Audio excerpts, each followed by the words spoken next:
hear music? Is it the ice cream truck?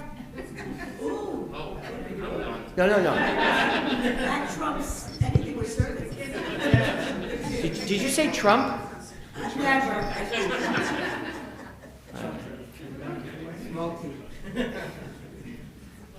Obviously, want to once again extend a yasher koach and a mazel tov to Steve, the anniversary of your bar mitzvah. My understanding, it's the 12th anniversary of your bar mitzvah. Is that what I heard? So mazel tov. As well, we want to extend a yasher koach to Josephine, to Rabbi Berman, to Andy Goldstein, to Debbie Jagoda, to Peter Kals. Thank you so much for reading Torah so beautifully this morning. It's the kids. Well, I'm not going to be able to focus here this morning. So you'll understand if we don't. When I know now, that's all I can think about is ice cream now. When I was younger, and to some extent still today, my mother used to refer to me as a secret slob. Do you know what a secret? Willis, you laughed. Do you know what a secret slob is? Mm-hmm.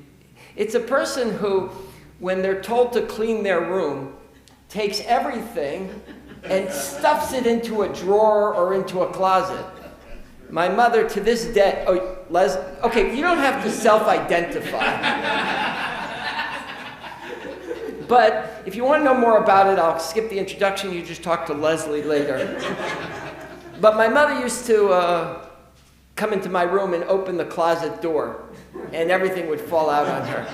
And to this day, when she visits, she goes up to my closet to check to see if I've grown up at all. And the truth is, I'm going to be completely honest with you, I still do have one drawer that is like that. Everything else is fine, but everything except for that one drawer. So we all do this, right? We ask our kids to clean their rooms, and they do by shoving things under their beds or in their closets. Adults say to each other, I'll email you later. But it really means maybe if I wait long enough, they'll forget about it.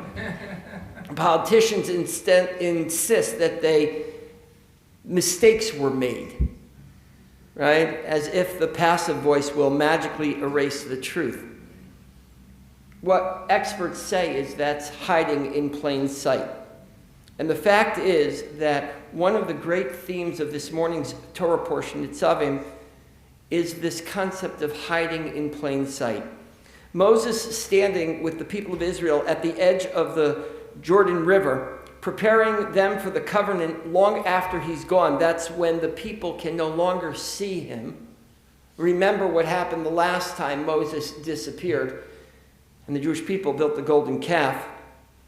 And Moses says this very famous line, Hanistarot l'Adonai Eloheinu v'niglot lanu levanenu ad olam, that the hidden things are for God, but the revealed are for us and our children forever, to do the words of this Torah.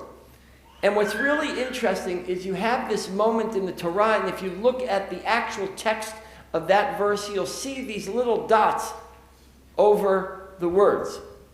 It's in the Torah itself, it's in the printed edition of your Chumashim, and it comes to show us that at some point in the future, at some point in the past, somebody made a mark in that location, so that when the Messiah comes, the Yemot HaMashiach, the Messianic age is on us, we'll be able to go back to that spot and ask ourselves, what was going on there? Because there are things in our lives that we see, but we don't understand. There's an understanding somewhere within ourselves that there is something underneath the surface, something at play, some metaphysical world we don't completely understand. And so this verse sounds so cryptic. It raises more questions than answers. What does it mean that some things are hidden? What does it mean that other things are revealed? And why does this distinction matter for our lives? 3 great commentaries offer us some insight. The Rashi, Ramban, and the Kli Yakar. Each take a different angle, and together they give us a powerful roadmap for the high holidays. This parsha is always read right before the high holidays. So let's begin with Rashi, who essentially says that God sees the secrets. And it's our job to deal with what's obvious. Not to go searching all the time, but to deal with what's right in front of us. Rashi, ever the teacher of plain meaning, tells us the hidden things, those are the sins that are done in private, the ones that no one else can see. Those sins are between you and God. That's God's domain.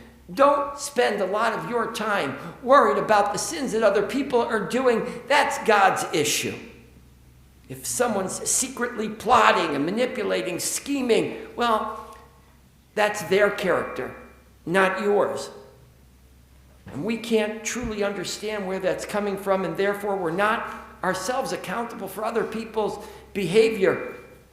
God's going to take care of that, says Rashi. But, says Rashi, the revealed things, the public wrongdoings, the corruption everyone knows about, the broken promises, the harm done out in the open, those are our problem. That's what we should be worried about. That's our responsibility. Rashi's point is a simple but piercing. The greatest danger to a community is not the sins committed in secret, but the ones committed openly while everyone looks away. Ramban amplifies Rashi's initial point and tells us, don't obsess about God's hidden mysteries. There's plenty to worry about, says Ramban. Ramban shifts our focus. He agrees that secret sins belong to God, but he adds something much broader. The verse, he says, also teaches us not to obsess about the great mysteries of divine providence. Why doesn't the system work out? Why do bad things happen to good people? Why were we exiled so many times? Why the destruction of the temple? Why does one person suffer deeply while others seem to skate through life untouched? You can obsess about that. You can perseverate over it. Ramban says, don't waste your time. Don't use your energy. Rambam's answer, those hidden things are God's. And we might never fully understand it. As Freud put it, don't use your neural energy for it. What is revealed to us is Torah and mitzvot and goodness and kindness and gentleness and love. That's the way we're supposed to live. Those are the things we should obsess about. That's where our attention belongs. Rambam is telling us to stop hiding in the endless questions, stop pretending that if we speculate hard enough, we'll all solve the mysteries of the universe and we'll end suffering. Our task is what's revealed. It's what we can see before us. Our choices, our obligations, and our actions, Ramban says. Worry about what you have control over. And finally, the Kli Yakar, he says the most dangerous thing is hiding from ourselves. The Kli Yakar takes the verse in a more psychological direction. For him, the hidden things are not only the secret sins, but also the things we hide from ourselves. The self-deception, the excuses, the denial, the half-truths that we continue to repeat over and over again until we grow to believe them. The revealed things then are not just the public wrongs everyone sees, but also wrongs we see in ourselves when we're being brutally honest. That's what tshuva is about. The Kli Yakar warns us. Communities sometimes cover their eyes to corruption, pretending not to notice, and individuals do it also. We say, I didn't mean it that way. It wasn't really so bad. When we should know better. The Torah insists the revealed truths belong to us. We're accountable for them. So which is it? For Rashi, the challenge of communal apathy. For Ramban, it's a spiritual distraction. For the Kli Yakar, it's self-deception. But together, they sketch for us a fuller picture of what it means to hide in plain sight. We hide from each other. We hide behind philosophical questions. We even hide from ourselves. And then comes the high holidays. when the shofar breaks through all of our hiding places.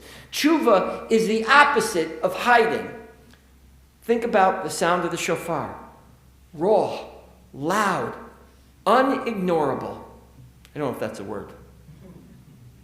It is the opposite of hidden. It's revealed, fully out there in the open. The shofar says, face what's in front of you. Don't waste time on the mysteries you can't solve. Don't pretend not to see what's already revealed. Because the truth is, most of us already know what needs to be done. We know who we owe an apology to. We know the habits that are dragging us down. We know the injustice, and we've let them slide. Those things are not hidden. Those are revealed. And they belong to all of us. So as we stand on the threshold of Rosh Hashanah, the Torah asks us a simple question. Will you keep hiding, or will you live in plain sight? Living in plain sight doesn't mean being perfect. It doesn't mean revealing every secret or bearing every shame. It means taking responsibility for what's already clear. It means saying, yes, this is mine to fix. It means choosing, as the Parshat itself concludes, life and blessing over death and curse. That's why Moses' words still echo, I have set before you this day death and life, blessing and curse. And then he concludes, choose life. So when we choose life, may we choose honesty over denial, courage over apathy, responsibility over distraction. May we have the strength to stop hiding and the compassion to help one another be seen. And may this coming year be one in which we and our children after us live not in hiding, but in the open light of blessing, forgiveness, and peace. Shabbat Shalom. We continue with Musaf, page 184.